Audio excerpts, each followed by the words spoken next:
السلام علیکم۔ السلام علیکم ناظرین، اس قسط کے آغاز میں عارف بھوکا اپنی خفیہ غار میں بیٹھا ہوا تھا۔ اتنے میں اس کا سپاہی آتا ہے اور کہتا ہے سردار ایک خفیہ پیغام آیا ہے۔ عارف بھوکا پوچھتا ہے کس کی طرف سے آیا ہے؟ وہ آدمی کہتا ہے برقی خان کے خیمے سے۔ یہ سن کر عارف بھوکا کہتا ہے دکھاؤ مجھے۔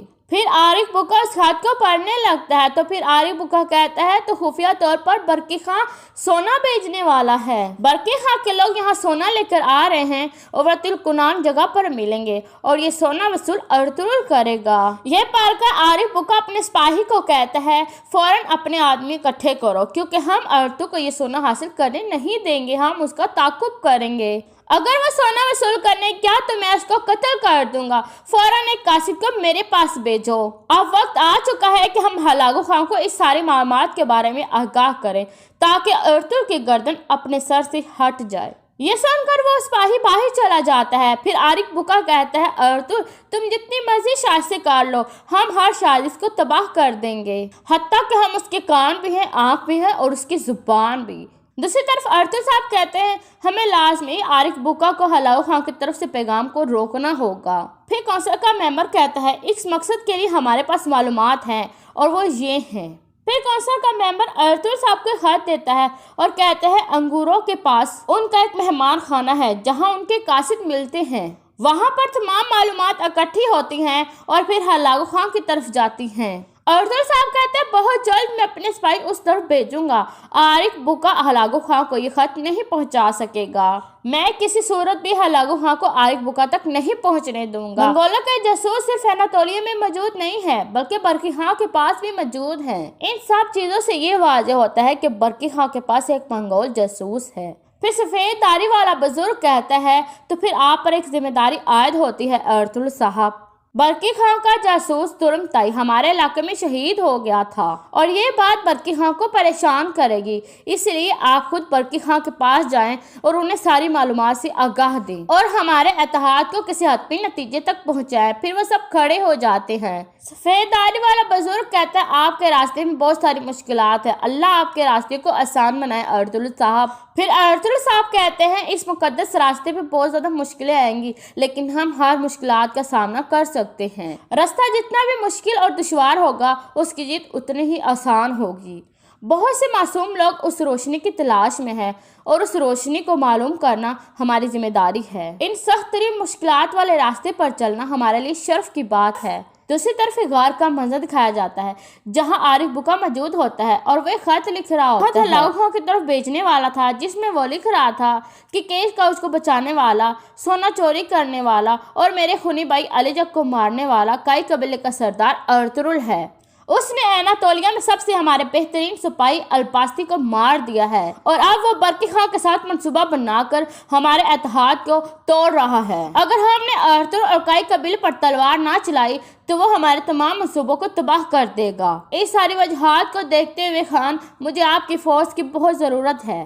پھر عارف بھوکا اس خط پر مہر لگاتا ہے تو قاصد باہر چلا جاتا ہے۔ اتنے میں ایک اور آدمی اندر داخل ہوتا ہے۔ عارف بھوکا کہتا آؤ تیموگے، کیا وہ چھوٹی چوہیا جل رہی ہے؟ تیموگے کہتا ہاں، وہ انتقام کے شعلوں میں جل رہی ہے، اسے صرف ایک سہارے کی ضرورت ہے۔ عارف بھوکا ہنستے ہوئے کھڑا ہو جاتا ہے اور کہتا ہے ایک دھوکے باز عورت جیسا کوئی بھی نہیں ہو سکتا کیونکہ وہ سب سے زیادہ تباہی پیدا کرتی ہے اور اس کی تباہی کو کوئی بھی ٹھیک نہیں کر سکے گا۔ میں اسے بات کروں گا تاکہ عمر قبیلہ اس کے انتقام کی آگ سے جل جائے اور پھر اسی لپیٹ میں کئی قبیلہ بھی آ جائے گا۔ دوسری طرف جنگل میں ارطغرل صاحب بامسی کے خط دیتا ہے اور کہتا ہے اس میں تمام معلومات ہے جہاں منگول جاسوس اور قاصد کٹھے ہوتے ہیں۔ پھر بامسی پوچھتے ہیں کیا میں سپاہیوں کو بھی لے جا سکتا ہوں ارطغرل صاحب کہتے ہیں نہیں، صرف تم گمکت اور گندوز کو اپنے ساتھ لے جا سکتے ہو، اگر ضرورت پڑے تو ہر چیز کا آرڈر دینا لیکن اس معلومات کے بغیر بامسی یہاں مت آنا۔ بامسی کہتے ہیں جیسے آپ کا حکم میرے حضور۔ پھر ارطغرل صاحب کہتے ہیں میں کل برقی خان سے خود ملنے جاؤں گا، ملک شاہ تم البلگی خاتون کو کہنا کہ وہ میرا کئی قبیلے آ کر انتظار کرے، میں ان سے اہم مسئلے کے بارے میں بات کرنا چاہتا ہوں۔ یہ سن کر ملک شاہ وہاں سے چلا جاتا ہے۔ پھر ملک شاہ عمر قبیلے پہنچ جاتا ہے اور البلگی خاتون کو کہتا ہے ارطغرل صاحب نے آپ کو اپنے قبیلے میں دعوت دی ہے۔ یہ کہہ کر ملک شاہ واپس چلا جاتا ہے۔ سرما خاتون کہتی ہے لازمی ارطغرل صاحب شادی کے بارے میں بات کریں گے، ہمیں تیاری مکمل کر لینی چاہیے۔ البلگی بلقیس خاتون کہتی ہے نہیں ابھی نہیں سرما خاتون۔ سرما خاتون کہتی ہے کیوں باجی کس وجہ سے؟ بلقیس خاتون کہتی ہے اگر میں شادی کر کے کئی قبیلے چلی جاؤں گی تو عمر قبیلے کا سردار کون ہوگا، اس لیے شادی سے پہلے مجھے اپنی ذمہ داری کسی اور کے سپرد کرنی ہوگی۔ دوسری طرف ارطغرل صاحب اپنے خیمے میں پہنچ جاتے ہیں۔ پھر ارطغرل صاحب گلداروں کو بتاتے ہیں برقی خان نے جو سونا بھیجا ہے وہ بسطین کی سرحدوں پر آ رہا ہے، لیکن وہ خطرے میں ہے کیونکہ برقی خان کے پاس ایک منگول جاسوس ہے۔ اس جاسوس نے منگولوں کو بتا دیا ہوگا کہ سونا آ رہا ہے، اس لیے منگول جال بچھا سکتے ہیں، آپ محتاط رہنا۔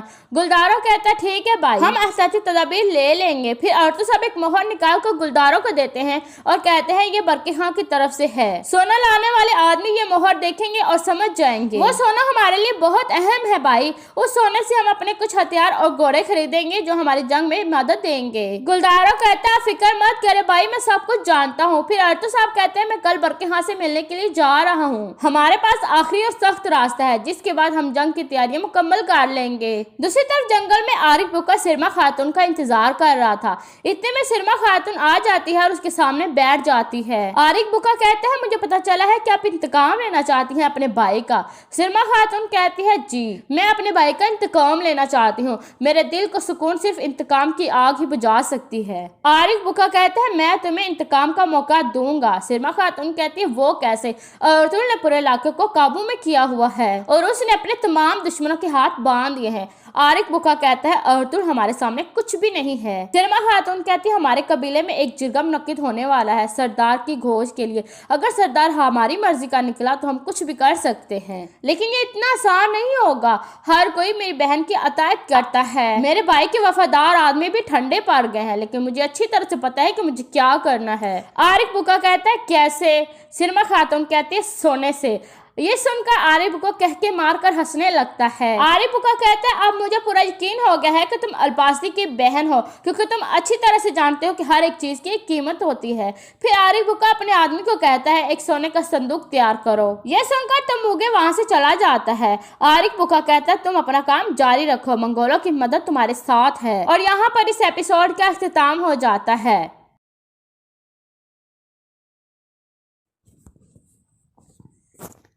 ترکوں کا حسب و نسب اور ان کے اصل وطن بادرین کا علاقہ جسے آج ہم ترکستان کا نام دیتے ہیں، جو مشرق میں منگولوں اور شمال چین کی پہاڑیوں سے، مغرب میں بحر قزوین اور شمال میں سائبیریا کے میدانی علاقوں سے، جنوب میں برصغیر اور فارس تک پھیلا ہوا ہے،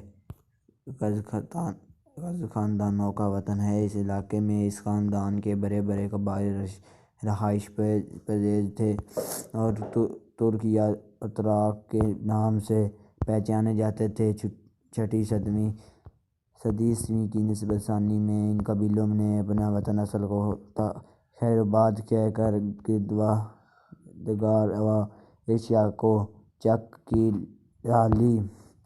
مورخین ان کی نفس مکانی کی کہیں تو دیہاتی ٹھیک کرتے تھے، بعض کا خیال ہے کہ اس کی وجہ اقتصادی بدحالی تھی۔ شدید قحط اور بڑھتی ہوئی آبادیوں نے انہیں ترک وطن پر مجبور کیا اور وہ ایسے علاقوں میں آ کر بسے جہاں وسط چراگاہیں ہیں اور خوشحالی زندگی کے اسباب و مقدار میں موجود تھے۔ بعض تاریخ نگاروں کا نقطہ نظر یہ ہے کہ اس نقل مکانی کے پیچھے سیاسی عوام کارفرمان تھے۔ ترکوں کو بعض ایسے طاقتور قبائل کی دشمنی کا سامنا کرنا پڑا جن کی طاقت اور تعداد ان سے کہیں زیادہ تھی، جیسے منگولیا۔ اس دشمن سے بچنے کے لیے انہوں نے ترکستان کو چھوڑ کر ایک ایسے علاقے کی راہ لی جہاں وہ امن و آشتی کی زندگی بسر کر سکتے تھے۔ یہ رائے ڈاکٹر عبداللہ بن دہیش کی ہے۔ لہٰذا منگولوں کی دشمنی سے بچنے کے لیے ان قبیلوں نے مغرب کی راہ لی اور دریائے چہیو کے قریبی علاقے میں بس گئے، جہاں سے بعد میں فتکاری بسستان اور جرجان آئے اور یہاں بدھ شاہبال اختیار کر لی۔ اس طرح ترک ان اسلامی علاقوں سے قریب ہوئے جن کے مسلمانوں نے اکیس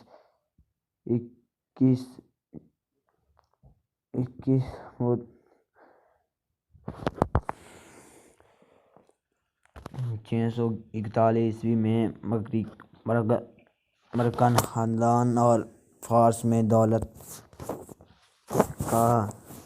سازانہ کا استحصال کے بعد فتح کیا تھا۔ اسلامی دنیا کے ساتھ ترکستان کا اتصال 22 بدھ 1952 عیسوی کو اسلامی فوجیوں نے اسباق کے علاقوں کی طرف پیش قدمی کی تاکہ ان علاقوں کو فتح کریں۔ یہ علاقے تھے جن میں ترکستان سکینت فیض تھا۔ اسلامی پاسبانوں کا سپہ سالار عبدالرحمن بن ربیع رضی اللہ عنہ نے ترکوں کو سردار شہر برباز سے ملاقات کی۔ شہر برباز نے عبدالرحمن رضی اللہ عنہ سے صلح کی درخواست کی اور اس بات کا اظہار کیا کہ وہ امن پر حملہ کرنے کے لیے اسلامی لشکر میں شریک ہونے کے لیے تیار ہیں۔ عبدالرحمن نے انہیں اپنے قائد سرکا بن عمر رضی اللہ عنہ کے پاس بھیج دیا۔ شہرزاد نے سراقی سے ملاقات کی اور ان سے اپنی خدمات پیش کرنے کے سلسلے میں بات کی۔ سراقیہ نے ان کی پیشکش کو قبول کر لیا اور اس بارے میں ایک عریضہ حضرت عمر بن الخطاب رضی اللہ عنہ کے نام تحریر کیا اور انہیں اس بار اطلاع دی۔ حضرت عمر فاروق رضی اللہ عنہ نے بھی سراقیہ کے رائے سے اتفاق کیا اور اس کے بعد مسلمانوں اور ترکوں میں باقاعدہ معاہدہ طے پا گیا۔ یوں مسلمان اور ترکستان میں کسی قسم کی جنگ نہ ہوئی بلکہ یہ دونوں لشکر امن پر حملہ آور ہوئے اور وہاں اسلام کی اشاعت ہوئی۔ اس کے بعد اسلامی لشکر فارس کے شمال مشرقی علاقے کی طرف بڑھے تاکہ مسلمان لشکروں کے ہاتھ دولت ثانی کے سقوط کے بعد اس علاقے میں یعنی علیحدہ دولت کی تحریک ہو سکے۔ یہ علاقے تھے جو شمال کی طرف اسلامی فسبا کی راہ میں سب سے بڑی رکاوٹ تھی۔ جب صلح کے معاہدے کی بدولت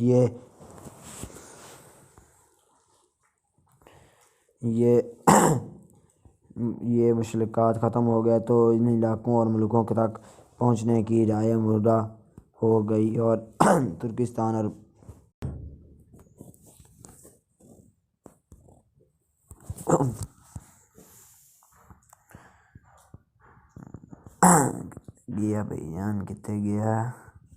ترکوں اور مسلمانوں کے درمیان رابطہ زبردست پیدا ہو گیا۔ ترک اسلامی تعلیمات سے بہت متاثر ہوئے اور اسلام قبول کر کے اسلام کی اشاعت اور غلبہ دینے کے لیے معاہدہ بن کے صفوں کی اشاعت ہو گئے۔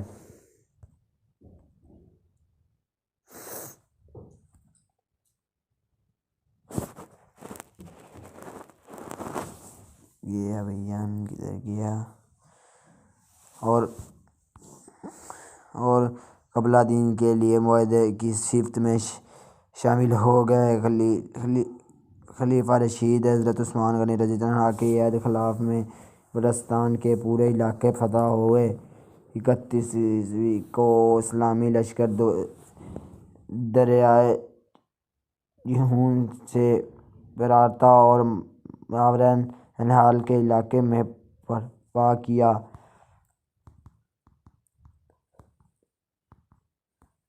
اس علاقے کو ترک جوک در جوک اسلام میں داخل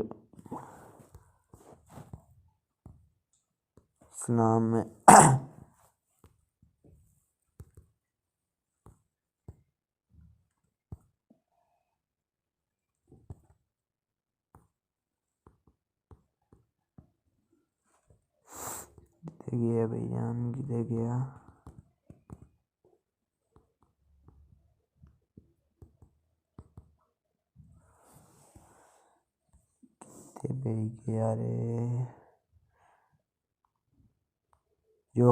اسلام میں داخل ہونے اور اسلام کا دفاع کرنے اور خدائی پیغام کو پوری دنیا میں پھیلانے کے لیے جہادی سرگرمیوں میں شریک ہوئے۔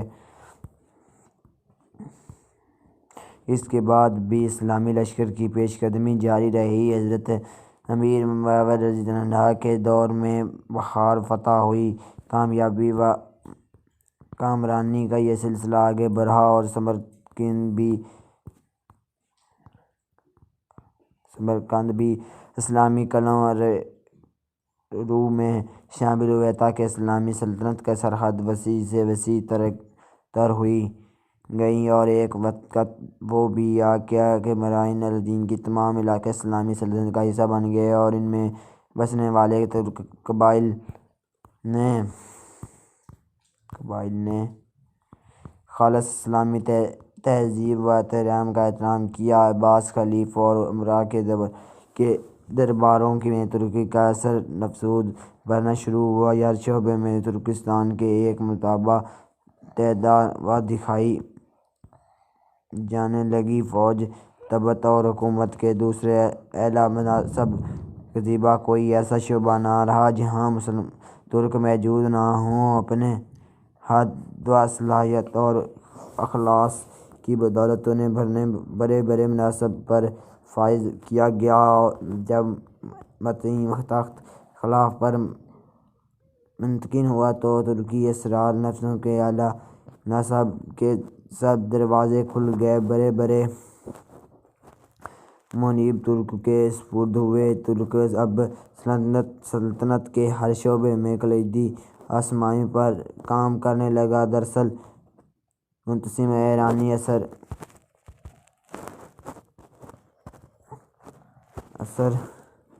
نفوذ کی بخشی کرنا چاہتا تھا۔ ایرانی خلیفہ المومنین ان کے درمیان سے ایک بہت طاقت کی حیثیت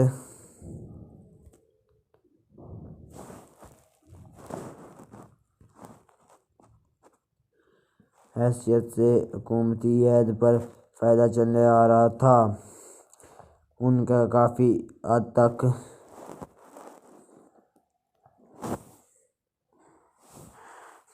تک خود اثر کے اثرات نمایاں ہونے لگے تھے۔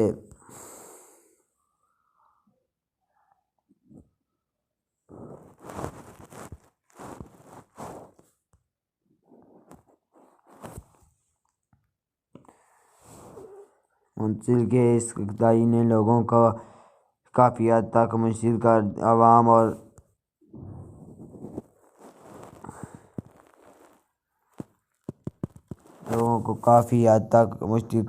عوام اور شعب دونوں میں بے چینی پھیل گئی۔ یہی وجہ تھی کہ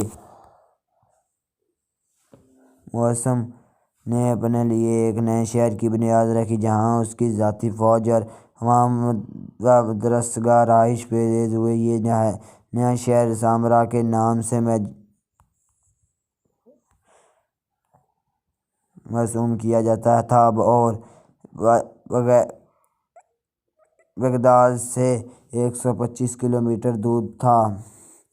یوں تاریخ اسلام کی اہم ترین دور میں ترکی کو سلطنت میں خاص اہمیت حاصل ہوئی تھی، تاکہ وہ وقت بھی آیا کہ ترکوں نے ایک بہت بڑی سلطنت کی بنیاد رکھی۔ اس سلطنت کا دور عباسیہ کے خلفاء کے ساتھ منسوب تعلق تھا۔ یہ سلطنت تاریخ میں سلجوقی سلطنت کے نام سے پہچانی جاتی ہے۔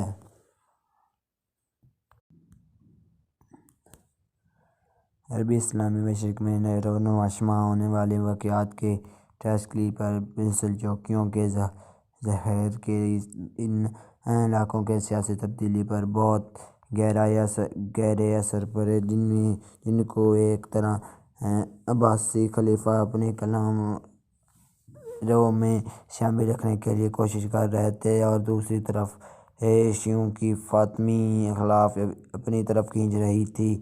ایسے حالات میں سلجوقیوں نے بہت برت ترکی سلطنت کی بنیاد رکھی، جو 5ویں صدی ہجری مطابق 11ویں صدی عیسوی میں سامنے آئی۔ یہ سلطنت خزانہ ساز موصول ایران، عراق و شام اور ایشیا کے چک کے علاقوں پر مشتمل تھی۔ اس سلطنت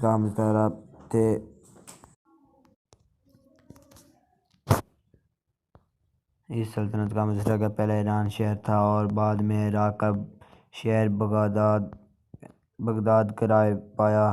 اس دوران خرم بہادر، نصار کرمان، بلاد شاہ اور ایشیا کے چک میں کئی چھوٹی چھوٹی سلجوق سلطنتیں وجود میں آئیں۔ یہ تمام سلطنتیں ایران اور عراق میں سلجوقی سلطنت کی تابع تھیں۔ سلجوقیوں نے بغداد کی عباسی خلافت اور اس کی مذہب اہل سنت و جماعت کی خوب مدد کی۔ یہ سلطنتیں اس طرح ایران و عراق میں شیعہ پنتھی اور دوسری طرف مصر و شام میں عبیدی اسرار نفوذ کے درمیان مہنگی زوال کے قریب پہنچ جاتی تھیں۔ سلجوقیوں نے یہی اقتدار کا خاتمہ کر دیا اور عبیدی خلافت کے سامنے ڈٹ کر کھڑے ہوئے۔ سلجوقی سردار ارطغرل بیگ نے 447 عیسوی میں بغداد کے اندر بوسنی سلطنت کا ہمیشہ کے لیے خاتمہ کر دیا۔ تمام شورشوں پر قابو پا لیا۔ مساجد کے دروازے سے صحابہ کرام علیہ السلام رضوان کے شب و ستم پر مذہبی تحریمیں مٹا دیں اور فضل کے شیخ ابو عبداللہ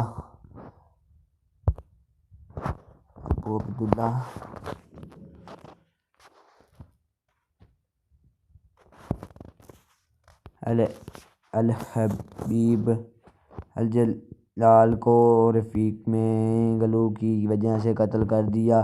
بوسیہ نفس باز اور عباسی خلیفہ پر چھا چکا تھا، جو سلجوقیوں نے بغداد سے دولت برداری کا خاتمہ کر دیا اور سلطان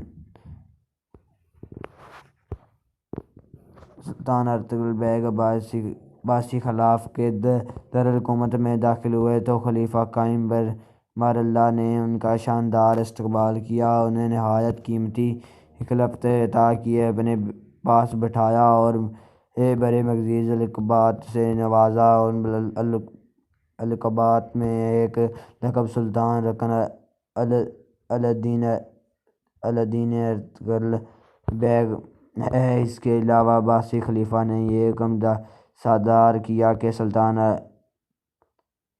ارطغرل بیگ کا نام سکون پر گندا کیا جائے۔ بغداد کی مسجدوں میں اس کا نام کا خطبہ پڑھایا جائے اور اس کے حق میں جمعہ و عید کی نمازوں میں دعا کی جائے۔ خلیفہ کی اس قدر افضائی کی وجہ سے سلجوقیوں کو پوری اسلامی دنیا میں بے پناہ قدرت منزلت حاصل ہوئی اور وہ بغداد میں بوسنیوں کی جگہ سیاہ و سفید کے ملک بن گئے۔ عباسی خلیفہ اب ان کے ہر مشورے کو بطور خاطر قبول کرتا ہے اور ان کی بڑی عزت کرتا ہے۔ ارطغرل بیگ بڑی طاقتور شخصیت کا مالک تھا، بڑا ذہین، کمال شجاعت، دیندار، نیک اور عدل کشیدہ تھا۔ ان خصال حمید کی وجہ سے اس کی حکومت میں آئے روز اضافہ ہوا چلتا گیا اور اس نے ایک نہایت ہی طاقتور لشکر تیار کر لیا۔ ارطغرل بیگ نے کوشش کی کہ تمام سلجوقی ترک متحد رہیں اور اسلام کی اشاعت میں بھرپور حصہ لیں۔ خلیفہ اقبال بامر اللہ نے سلجوق سلطنت کے ساتھ اپنے تعلق کو مضبوط بنانے پر کرنے کی خاطر ارطغرل بیگ کے ساتھ بڑے بھائی جغفر بیگ کی بیٹی سے شادی کر لی۔ یہ شادی 448 عیسوی مگات 1059 عیسوی میں ہوئی، پھر شعبان 494 مگات 1962 میں ارطغرل کی بیگ کی شادی خلیفہ عباس بحران کی بیٹی سے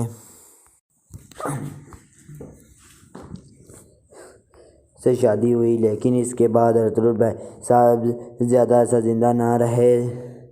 8 رمضان المبارک 1454 بمقعد 1062 کو، یعنی صرف 1 ماہ بعد اس کا انتقال ہو گیا۔ اس وقت ارطغرل کی عمر 70 سال تھی۔ اپنی وفات سے پہلے ارطغرل خراساں، ایران اور عراق کے شمال مشرقی علاقوں میں اپنا ہاتھ سے سلجوقیوں انتقاد اور غفلت کا کام مکمل کر چکے تھے۔ سلطان محمد الپرسلان نے اپنے چچا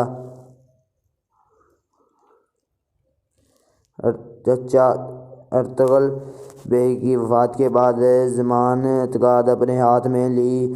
اگرچہ اقتدار کی خاطر ملک میں کچھ جھگڑے ہونے لگے، لیکن الپرسلان نے تنازعات پر بر وقت قابو پا کر علاقے کی اپنی گرفت میں لے لیا۔ الپرسلان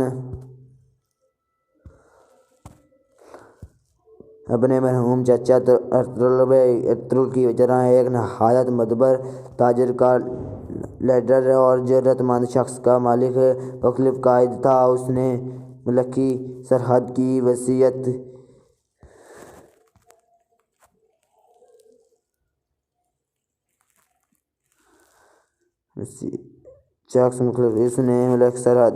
کرنے کے لیے ایک نہایت ہی دانشورانہ پالیسی اختیار کی، جو علاقہ سلجوق سلطنت کے زیر نگین تھا۔ پہلے ان کے اتحاد کو یقینی بنایا اور اس کے بعد پھر بیرونی دنیا کی طرح پیش قدمی کی۔ سلطان الپرسلان ہمیشہ جدابی اسباب اللہ اور اپنے پڑوسی مسیحی سلطنتوں میں اسلام کی اشاعت کے لیے برقرار رہے تھے۔ اس کی ہمیشہ سے یہ کوشش رہی کہ ارمن اور روم کے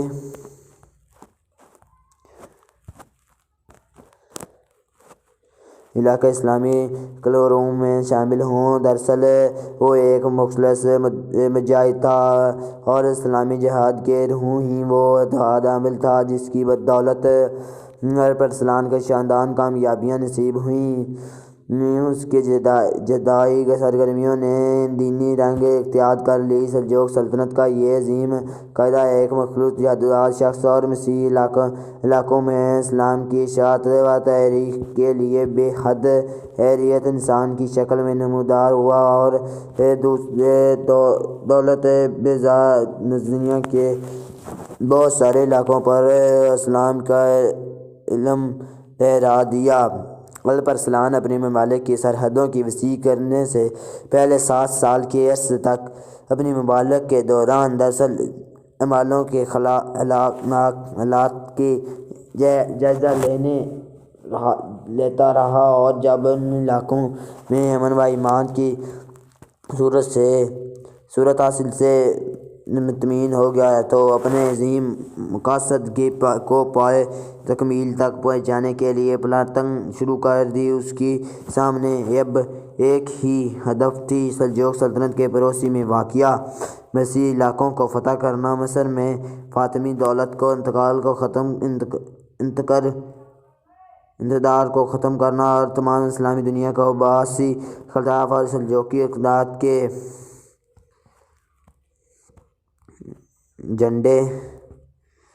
جھنڈوں کو نیچے متحد کرنا۔ الپرسلان نے اپنی مضبوطی کو عملی جامہ پہنچانے کے لیے ایک بہت بڑا لشکر تیار کیا۔ اس لشکر کی قیادت کرتے ہوئے ارمن اور جویا کی طرف روانہ ہوئی۔ یہ علاقے بہت جلد ان کے ہاتھوں فتح ہوئے۔ الپرسلان آگے بڑھے اور شام کے شمالی علاقے پر یوش کے حلب میں مرادی حکم تھے۔ اس سلطنت کی بنیاد 414 بمقعد 1023 میں سالم بن امراد نے رکھی تھی۔ یہ ایک شیعہ سلطنت تھی۔ الپرسلان نے مرادی اس سلطنت کو مجہز کر لیا اور سلطنت کی فرما بردار موجود بن صلاحت بن امراد اس کے مجبور کیا کہ وہ مصر کے فاطمی خلیفہ کے بجائے عباسی خلیفہ کی حکومت کی تسلیم کرے اور لوگوں کو اس حکومت کے احکامات کی پابند کرے تھی۔ اس کے بعد ارسلان نے ایک ترکی نفاذ فیضا اقرار بن اور خودائی زمین کو جنوبی شام پر حملہ کرنے کے لیے بھیجا۔ خوازامی نے فتموں سے رما اور بیت المقدس سے چھین لیے، لیکن اسکلان پر قبضہ نہ ہو سکا۔ جیسے مصری حد میں داخل ہونے کے لیے یہ بہت بڑے دروازے کی حیثیت حاصل ہوتی تھی، اس لیے سلجوکیوں بیت المقدس کے اندر خلیفہ عباس اور سلطان سلجوکی کے مرکز کے قریب ہوئے۔ 426 عیسوی میں مکہ مکرمہ کے گورنر محمد بن ہاشم کا قاصد سلطان الپرسلان کے دربار میں پہنچا۔ قاصد نے اطلاع دی کہ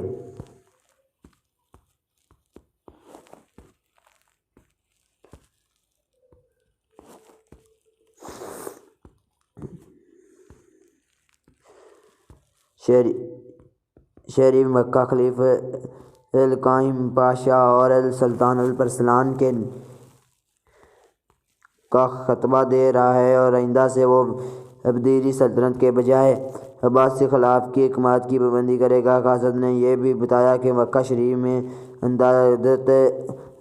آئندہ خطی علی خیر المیل کے الفاظ اور دوسرے شبیہ الفاظ اذان میں نہیں دہرائے جائیں گے۔ سلطان نے شریف مکہ کے قاصد کی بڑی عزت افزائی کی۔ 30,000 دینار گورنر مکہ کے خدمت میں ارسال کیے اور کہا بھیجا کہ اگر گورنر مہدی نے ایسا کرے گا تو اس کی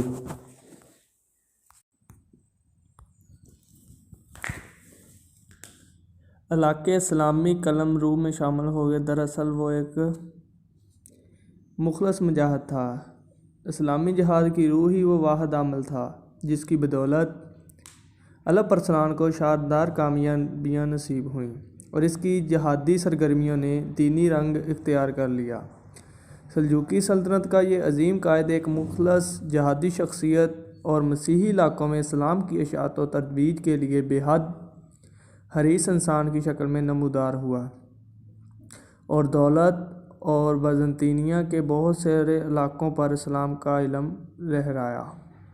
الپرسلان اپنی مملکت کی سرحدوں کو وسیع کرنے سے پہلے 7 سال کے عرصہ تک اپنی مملکت کے دور دراز علاقوں میں حالات کا جائزہ لیتا رہا، اور جب ان علاقوں میں امن و امان کی صورتحال مطمئن ہو گئی تو وہ اپنے عظیم مقاصد کو پانے کے لیے پلاننگ شروع کر دی۔ ان کے سامنے اب ایک ہی ہدف تھا، سلجوقی سلطنت کے پڑوس میں واقع مسیحی علاقوں کو فتح کرنا، مصر میں فاطمی دولت کے اقتدار کو ختم کرنا اور تمام اسلامی دنیا کو عباسی خلفاء اور سلجوقی اقتدار کے جھنڈے کے نیچے متحد کرنا۔ الپرسلان نے اپنے منصوبے کو عملی جامہ پہنانے کے لیے ایک بہت بڑا لشکر تیار کیا اور اس لشکر کی قیادت ارمن اور جورجیا کی طرف روانہ ہوا۔ یہ علاقہ بہت جلد ان کے ہاتھوں فتح ہوا۔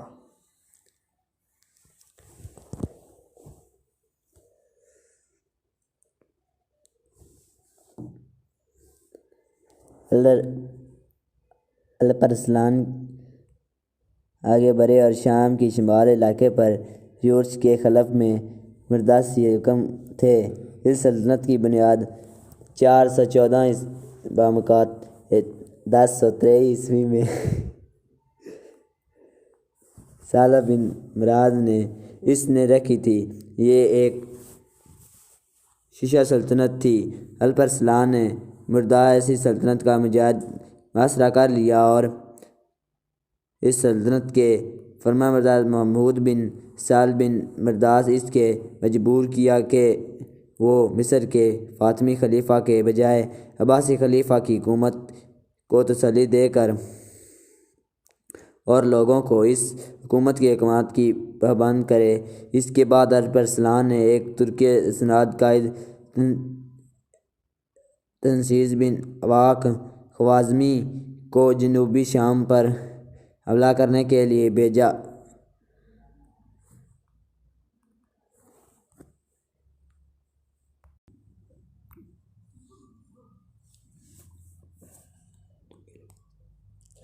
لہذا سلطان نے اس 15 لاکھ اشرفیہ فدیہ لے کر اسے آزاد کر دیا۔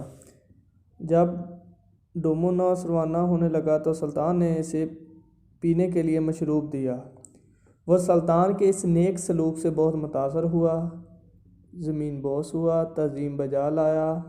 سلطان نے ازراح عنایت 10,000 دینار فدیہ سے چھوڑ دیے تاکہ وہ اسے زاد راہ خرید رکھ سکے۔ خود اس کی پیش گوئی کے لیے وہ دور تک چلا گیا۔ گرفتار شدہ بطریقوں کے ایک جماعت کو آزاد کر کے بادشاہ کے ساتھ روانہ کر دیا تاکہ وہ تنہا سفر نہ کرے۔ ان تمام نوازشات کے علاوہ اپنی طرف سے ایک محافظ دستہ بھی ان کے ساتھ کر دیا تاکہ کوئی 0 گزندہ نہ پہنچائے۔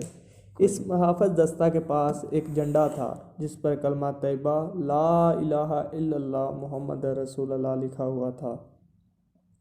علیہ ارسلان ایک مختصر لشکر جس کی تعداد 15,000 سے زیادہ نہیں تھی کی مدد سے شہنشاہ روم ڈومانوس کے 1,00,000 سپاہیوں پر مشتمل بہت بڑے لشکر کو شکست فاش دوچار کرنا کوئی معمولی واقعہ نہیں تھا۔ اس واقعہ نے رومیوں کی کمر توڑ کر رکھ دی۔ ایشیائے کوچک کے اکثر علاقوں میں رومی شہنشاہیت کی چاولیں ختم ہو گئیں۔ یہی وہ علاقہ تھا جو رومی شہنشاہیت کے ستون اور بنیادیں خیال کیے جاتے تھے۔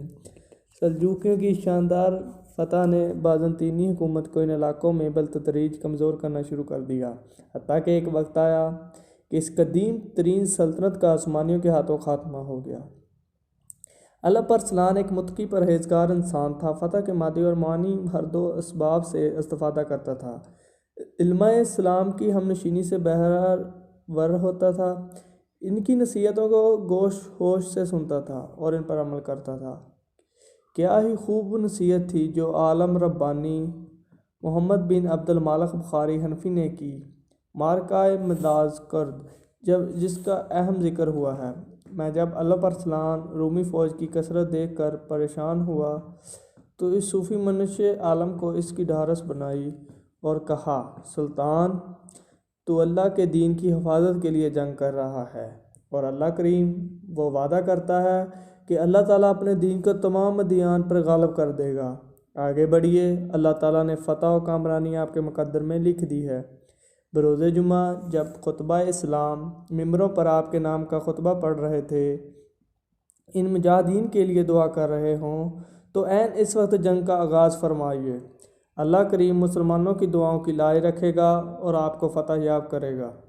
جب وہ گھڑی آئی تو سلطان نے جمعہ کی نماز پڑھائی، اس پر رکعت طاری ہو گئی، دہاڑے مار کر رویا، فوج کی ہچکی بند ہو گئی، پورے لشکر نے رب کے حضور گڑ گڑا کر دعا کی۔ جب سلطان نماز سے فارغ ہوا تو فوج سے مخاطب ہوا، جو واپس جانا چاہتا ہے واپس چلا جائے، میری طرف سے تمام اجازت ہے، میں تمہیں روکنا نہیں چاہتا اور نہ حکم دیتا ہوں کہ واپس جاؤ، تمہیں اختیار دیتا ہوں کہ لیکن اس رومی سپاہ سے تنہا بھی لڑوں گا۔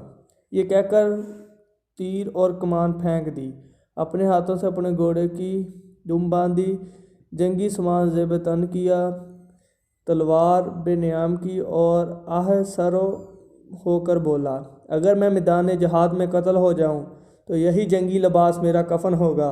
اللہ اکبر! واقعی ایسی لوگوں پر اللہ کی رحمت کا نزول ہوتا ہے۔ اسلام کا یہ بطل جلیل اور عظیم سپہ سالار ایک باغی کے ہاتھوں شہید ہوا۔ اس باغی کا نام یوسف خوازمی تھا۔ آپ کا سن وصال 10 ربیع الاول 465 ہجری بمطابق 1072 عیسوی میں ہے۔ آپ مرو کے شہر میں اپنے باپ کے پہلو دفن ہوئے اور ملک شاہ کو اپنے پیچھے جانشین چھوڑا۔ سلطان علیہ ارسلان کا اخلاق و کردار۔ آپ بڑے خدا ترس اور غریب پرور تھے، اللہ تعالیٰ کی عطا کردہ نعمتوں پر ہمیشہ شکر بجا لاتے تھے۔ ایک دفعہ کا ذکر ہے کہ آپ کا گزر مرو خراسین کے فقرہ سے ہوا۔ آپ کی ان حالات دیکھ کر رو پڑے اور بارگاہ خداوندی میں التجا کی، یا اللہ ان غریبوں کو اپنے فضل سے غنی کر دے۔ آپ بہت زیادہ صدقات و خیرات کرتے تھے۔ رمضان المبارک میں 15,000 اشرفیاں صدقہ کرنا آپ کا معمول تھا۔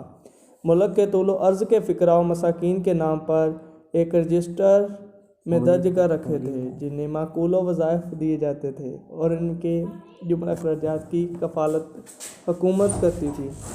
پورے ملک میں کوئی جرم اور زیادتی نہیں تھی، رعایا خوشحال تھی، اور خراج کی حقیقی آمدنی کے علاوہ کسی سے کوئی ٹیکس وصول نہیں کیا جاتا تھا، اور سالانہ خراج یکبارگی لینے کی بجائے سال میں آدھا کر کے 2 مرتبہ لیا جاتا تھا، تاکہ لوگ آسانی سے اخراج دے سکیں۔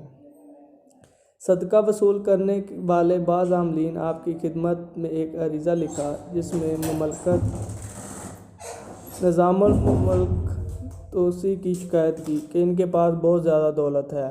آپ نے نظام الملک کو بلا بھیجا، باز پرس کی، اور کہا اگر یہ شکایت صحیح ہے تو اسے سنجیدگی سے لو، اپنے اخلاق کو سنوارو اور اپنی اصلاح کرو، اور اگر یہ الزام ہے تو شکایت کنندہ کی غلطی کو معاف کر دو۔ رعایا کے مالک کی حفاظت۔ آپ بادشاہ کے سوانح حیات، ان کے اخلاق و کردار اور شرعی احکامات پر مشتمل کتابوں کے مطالعہ سے خاصا شغف رکھتے تھے۔ جب آپ کے حسن کردار اور رفع عہد کی بدولت دنیا اسلام میں شہرت نصیب ہوئی تو کئی فرما رواؤں نے خود بخود آپ کی اطاعت قبول کی اور مخالفت ترک کے کر کے اپنے ہمنوا بن گئے۔ ماورائے نہر سے لے کر شام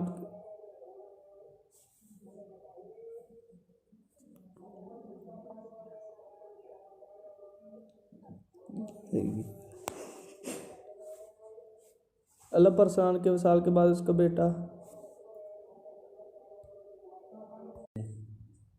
اچھا جی بھائی گل کر رہا سی۔